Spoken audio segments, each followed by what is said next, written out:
Guys, we'll be starting the session in next 1 minute. Some participants are still joining in.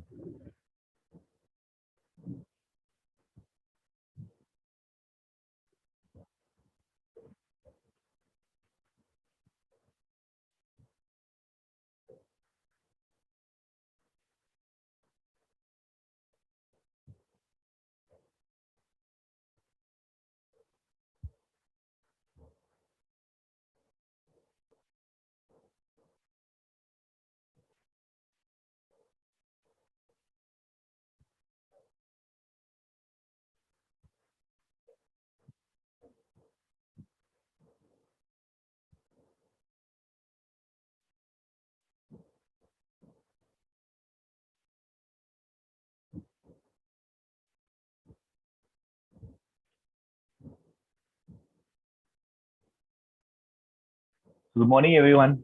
Welcome to today's session of Pre-Bell with William O'Neill India.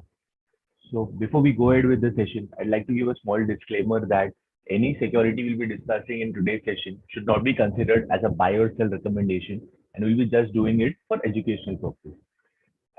So after a long weekend, I hope everyone enjoyed their weekend. Enjoyed India's independence, and so after a long break, let's start with today's session of Pre-Bell with William O'Neill India with Nifty 50's chart analysis. So as we all know, during the last week, Nifty was in confirmed uptrend, and Nifty was advancing higher in each and every day of the trading session. The advancement was slow as Nifty faced some kind of resistance at around 17,700.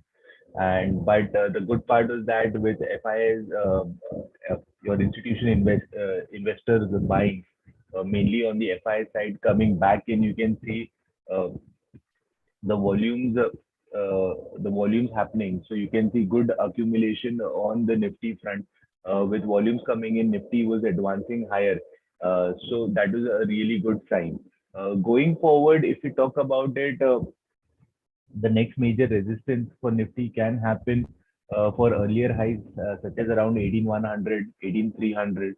So these are the places where Nifty for the Nifty can face immediate resistance going forward. On the O'Neill front, if we talk about it, Nifty remains in confirmed uptrend, which is a really good sign, and the distribution day count is very low at 1. So at O'Neill, we use distribution day to track market weaknesses. So people who are new to O'Neill would like to explain the concept of distribution day in a very small, short and simple way that when a market index such as Nifty or Sensex falls by 0.2% or higher, it is counted as a distribution day. So we need to count like how many distribution days are there on the Nifty, on the specifically on the sectors as well to understand the market weakness. So at the moment, Nifty 50 has only one distribution day, which is very low, and that's a really good sign. And market continues to remain in confirmed uptrend. So talking about the key news on Friday and Saturday, like these are the last few results of the Q1 FY23 session, and we would like to discuss the same. So, first talking about Polyplex. So, the Polyplex revenue increased by around 41.2% YOY. EBITDA increased by 31.1% YOY. However, EBITDA margins contracted by around 300 bips YOY to 17.7%. PAT increased 67.7% YOY. Timken revenue increased by around 49.5% YOY, EBITDA by 85.1% YOY, EBITDA margins expanded 450 bps YOY, 24.5%, PAT increased 108%. Honeywell Automation revenue increased 15.1% YOY, EBITDA was up 4.6% YOY, EBITDA margins contracted around 160 bps to 15.5%. JK Cement revenue increased 32.4% YOY, EBITDA increased 0.2% YOY, and EBITDA margins contracted by 580 bps YOY. The other major news on the company front was that the Info Edge, invested around 300 crores in startup investment. Startup investment is a wholly owned subsidiary of the company. Talking about on the macro front, there's good news that India's CPI inflation eased to 7.1% in July. It has dipped below 7% for the first time in 4 months after recording a high of 7.79% in April.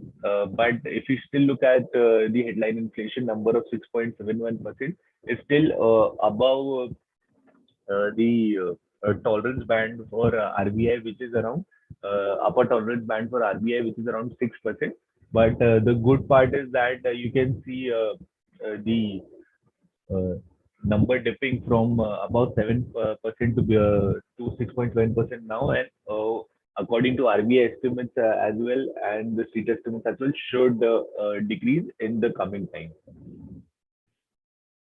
So talking about the global market update for last night, Dow Jones was on the not just Dow Jones, but the entire US market was kind of volatile on the muted front. And by the end of the day, it made some kind of advances and closed higher by around 0.5% for Dow Jones, 0.4% for S&P 500, and 0.6% for Nasdaq. Talking about the Asian markets, even the Asian markets is kind of trading flattish but with a positive bias. Nikkei is trading flat at 0.0%, Shanghai 0.3% higher, first five 0.4% higher.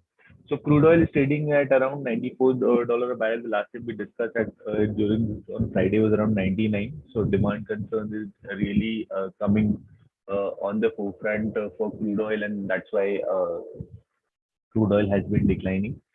Talking about the US 10-year yield, it has used to around 2.78%, and the 2-year 10-year is still inverted at the front with 2-year at around 3.2%. USD INR is currently trading around 79.53. Talking about the SGX Nifty, SGX Nifty is indicating a positive opening. It's indicating a gap up opening of around 130, 140 points. The last trade that we recorded on the screen is around 17,836 around, which is much higher than Friday's close of 17,698. So this is the developed market view. If we talk about it, like to make some small annotations. So this green bars are the confirmed uptrend, and that is what at the moment we should track. If we talk about 4 weeks back, around 17 markets were in confirmed uptrend, and even if we talk about yesterday's close, around 18 markets are in confirmed uptrend. So that is a really good sign. And so the developed markets in confirmed uptrend have remained consistent in the last 1 month, and you can see equity markets rallying not just in India but even in developed markets across the globe. Very few markets are in uptrend under pressure, and very few in rally attempt, which is a really good sign for the global equity markets.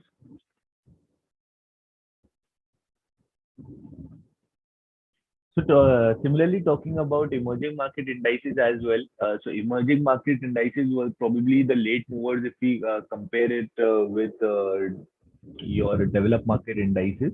Your emerging market indices for around 4 weeks back, around 10 markets were in confirmed uptrend, and 10 markets were in the rally attempt stage. That is, they had to stage their follow through day to be advanced to the confirmed uptrend. But you can see that as weeks passed by, many markets staged their follow through day. In the next week itself, three more markets did it. And if you talk about yesterday's close, around 17 markets are in confirmed uptrend, and six markets are still yet to stage their follow through day.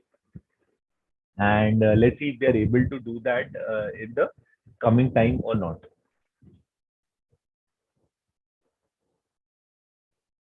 So talking about the chart of the day, so the chart of the day for us is your Mahindra Holiday and Resorts. And so before we go ahead with discussion of the chart, there's the discussion today should not be taken as a buy or sell recommendation, and we will be doing it just for educational purpose. So even MSRIL came up with this Q1 FY23 numbers, and it was a very decent to good set of numbers. If we talk about the resort occupancy, the resort occupancy has almost come back to the pre-COVID level. So around the pre-COVID level, it was around 91%. Currently, it's around 89%. Uh, After reaching like a low of 51% in Q1 FY22. If we talk about room inventory, the room inventory has been consistently increasing, and it's reached around 4,617 rooms. The resort income at 84 crores has been the highest ever. Uh, there have been consistent member additions, and so around member additions at around 3,800. Average unit realization has been improving. Uh, so overall, that has been improving for the company. Over the long term, what the company sees is like the vacation ownership, what the company provides, the vacation ownership model in India. They're seeing that higher income households will be the number of higher income households will be increasing in the coming time till CY30. If you talk about it, so they're having a 10-year plan view, and they're expecting a 2x growth in the high income households by CY30. And if we talk about your vacation ownership penetration in India, it's just 2%. Compared to around 11% in US, which is demonstrating considerable scope for growth for the company. And if you talk about inventory addition for the company, if you talk about the inventory in FY15, the number of inventory was around 2,816. By FY22, they have reached around 4,568, nearly double the inventory in the last 7 years. And they have a target of reaching this uh, inventory addition to upwards of 5,500 by FY25, which is a really good sign. So if you talk about uh, the ratings and the technical front, the EPS strength is kind of fair at the moment because the hotel industry was going through not some kind of turmoil, but huge hardship during your COVID period, the first lockdown, the second lockdown, and even the results was volatile. But with lockdowns at ease at the moment, the future is looking at the future is looking bright for the hotel industry and similarly for the company as well. The stock is forming a stage one sub base, which is a really good sign as the base count is low. And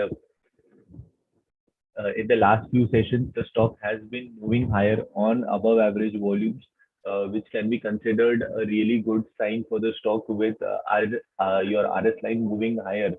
So all these can be seen as signs of accumulation going forward. The number of funds in the stock has been improving. The buyer demand has been great for the stock. So going forward, we can only track is that the market continues to remain in confirmed uptrend, and with markets in confirmed uptrend, whether the stock is able to provide a clean breakout on above average volumes or not. Uh, so that will be the key trackable for the stock going forward. So thank you, and that's it on our end. And do connect with us on the other show, that is After Hours with William O'Neill India, at every day sharp at 4:30.